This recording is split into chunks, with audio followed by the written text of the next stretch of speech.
Okay, it's February the 18th, 2019. I haven't made a video on YouTube for a couple of days, and that's really because we're in this. Sometimes you get in a phase where things are a little bit more complicated. You need to kind of consider a lot of factors before you can really kind of put out a package of, here's my findings, sort of like an investigator, sort of like Bob Mueller. And we are investigating Bob Mueller. And in order to understand Bob Mueller, we're looking at his parents, his uncles, his family, his lineage, his grandparents, even going all the way back to his great great grandfather coming to Pittsburgh originally. And we're looking at also going by the Napoleon quote of, if you want to understand the man, you have to know what was happening in the world when he was 20. We're going back and looking at what was happening in the world of Bob Mueller, number one, in order to say, how does this guy go from Pittsburgh, where he seems to be working in the metal industry, and then he's doing these kind of electrical conduits, seemingly then starts his own company at the end of World War One, and seemingly involved in somehow in the shipping business. So he moves from Bethlehem, Pennsylvania, let's say, to more to the Bethlehem shipping area, which is in Baltimore. We don't know if that's a connective tissue or not, but it seems like it may be a promising lead. And then he goes to the United States Shipping Board. This is a board that has really control of all of our ports. If you remember in our story, up to now, with all the dark Blackberries seem to be given out to different members of congressmen, again, controlling the ports. This port activity is critical for everything, for shipping uranium, for shipping yellow cake, for shipping centrifuges, for shipping weapons that are made with the uranium, for shipping Club K containers, for shipping depleted uranium, ammunition. Everything that comes and goes from the port seem to be fundamentally important here. And it seems the Port of Baltimore is kind of where he settles in 1929. And he makes so much money over that decade, the decades of the Roaring Twenties, that he has enough money to buy this estate on Gibson Island, which is on the Chesapeake Bay, a stone's throw away from the U.S. Naval Academy. And his two young sons, that are about 12, 11 years old, are being kind of prepped and prepared for their future in the United States Navy. And I'm wearing a United States Navy shirt to commemorate that today. And also two daughters later on, seemingly preparing them for, their career, future career in the Navy, and also Navy intel. Somehow, his son, Robert Swan Mueller II, is very close to a key advisor of Roosevelt. So we don't know how that could happen, how they could go into business together if Robert Swan I wasn't also somehow involved in the Navy business as well, in this shipping board. The shipping board, the United States Shipping Board, has a whole bunch of ships that they seized in World War One.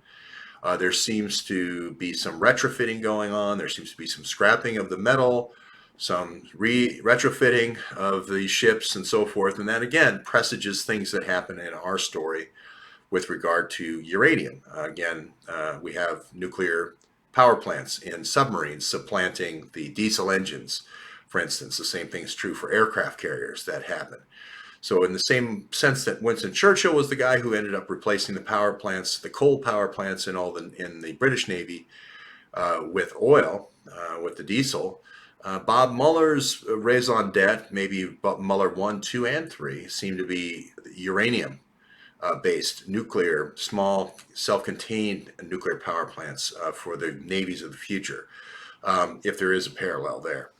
Again, these constructs help us organize information. They're not set in stone. We can move and alter them as we see fit. But again, if somebody wanted to understand who I am, understanding my father would be very helpful. It wouldn't say all of who I am, but it certainly would give us big clues as to why I grew up in Cleveland, Ohio, and why I know about portable cell phones, and why I know about the history of the cell phone, and why I know about the Cleveland Mafia, for instance. Those types of things, and why certain things in science I understand from a young age. If your father teaches you, and he's working with, he did this a lot with my brother in terms of radio, you end up learning at a very young age, very precociously. This, by the same token, if your father is in the Navy or working in retrofitting Navy vessels with various technologies, a Robert Mueller the second could pick that up and become, in the next generation, become a very precocious person. Same with Bob Mueller the third. And then that person would have a very young appreciation of the key resource and the key supply chain for powering these new ships of the nuclear navy all over the world. Remember, that person would be in a position of knowledge to be able to broker these situations, not just for the United States Navy or the Russians or the Chinese or the Iranians or the Pakistanis or the South Africans or the French or the Germans or the Russians or the Australians, but all, over time, all navies of the world. So that's the fundamental thing that we do here. The second piece here is there's Paul Whelan down there in the corner. We've had a lot of developments tying Paul Whelan to this new person that's been arrested, this Calvey guy. We talked to people who've gone to school with him and so forth, how he came up from kind of this University of Oklahoma to OCS scholarship in the Marines, how he ends up going to 1994 meeting Bill Browder at Salomon Brothers, how he gets involved with this European Development Bank that is formed after the fall of the Soviet Union, how they partner with different GRU and KGB generals in order to get by the restrictions of investing in the Soviet Union, the new Russia, and the satellite countries that have now broken off from Russia. And we talk about these different investments. And so we've tied a lot of this connective tissue to this case. Not quite, it's a little complex to say it all at once. All I can say is there's a couple of new players that are in between that are making weapons in the United States that actually own the Kalashnikov factories that tie directly back to the investment bank in Vladivostok. The company is called Vostok, for instance, that they're plowing the money back into shopping centers in the Vladivostok region. These are Paul Whelan's contacts. And we have a Vostok product from the Russian GRU that's actually used for digital currency on Malta that we believe is the new platform for the pay-to-play in the Mediterranean. So there's a lot of connection points, but we don't want to jump the gun too much on this channel anyway. We are a little bit more speculative on the periscopes. You can watch the periscopes if you just search for Truth Leaks or George Webb with no E in the middle.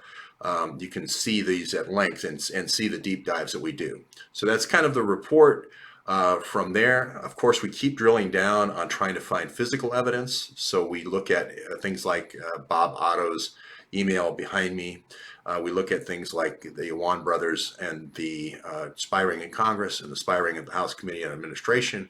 And we look to those people that were there who are the whistleblowers to come forward and give more of their stories. So we're working a lot of different angles on this. Of course, we are watching the developments in Iran, as you see below me, for different spies that are arrested, and we're trying to connect the dots there with the UAE, which we think is obviously the key conduit for getting Iran their nuclear materials. We believe the 123 spy bomb, talking about uranium 123, we believe the Muellers are not the only 1, 2, 3 of uranium, but there's also a 1, 2, 3 drop box that all these 1, 2, 3 agreements, these non-proliferation agreements around the world, were structured. And we believe that the Bob Mueller brought in the Pakistanis with PTEC. He gave Andy McCabe the assignment of bringing these folks in. He worked with different people in the Congress to put them in the Congress, like Anthony Weiner, through programs like Development Alternatives, Inc. and USAID. And that's how we got the spy ring in Congress.